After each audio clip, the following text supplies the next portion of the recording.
தற்போது கிடைத்துள்ள அண்மை செய்தியை பார்த்து வருகிறோம். தமிழ்நாட்டில் இன்று 6 மாவட்டங்களில் போலியோ சொட்டு மருந்து முகாம் நடத்தப்பட்டு வருகிறது. மயிலாடுதுறையில் மாவட்ட ஆட்சியர் போலியோ சொட்டு மருந்து முகாமை தொடங்கி வைக்கிறார். இது குறித்தான கூடுதல் தகவலோடு இணைகிறார் எமது செய்தியாளர் யோகேஸ்வரன். வணக்கம் யோகேஸ்வரன், தகவல்களை பகிரலாம். இந்தியாவில் போலியோ நோயை அறவே ஒழிக்கும் வகையில் குழந்தைகளுக்கு போலியோ சொட்டு மருந்தானது வழங்கப்பட்டு வருகிறது. தமிழகம் தற்பொழுது போலியோ இல்லாத மாநிலமாக திகழ்ந்து வருகிறது. இந்நிலையில் இந்த ஆண்டிற்கான குழந்தைகளுக்கு போலியோ சொட்டு மருந்து முகாம் இன்று தமிழகத்தில் பொது சுகாதாரம் மற்றும் மக்கள் நல்வாழ்வுத்துறையால் 6 மாவட்டங்களில் நடத்தப்பட்டு வருகிறது. அந்த வகையில் மயிலாடுதுறை மாவட்டத்தில் இன்று போலியோ சொட்டு மருந்து முகாமானது நடைபெற்று வருகிறது.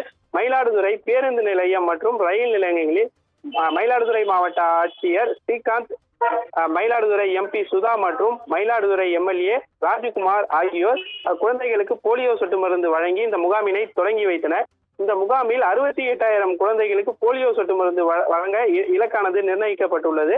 இதற்காக 582 மையங்களில் போலியோ சொட்டு மருந்தானது வழங்கப்பட்டு வருகிறது என்பது குறிப்பிடத்தக்கது. தகவல்களுக்கு நன்றி யோகேஸ்வரன்.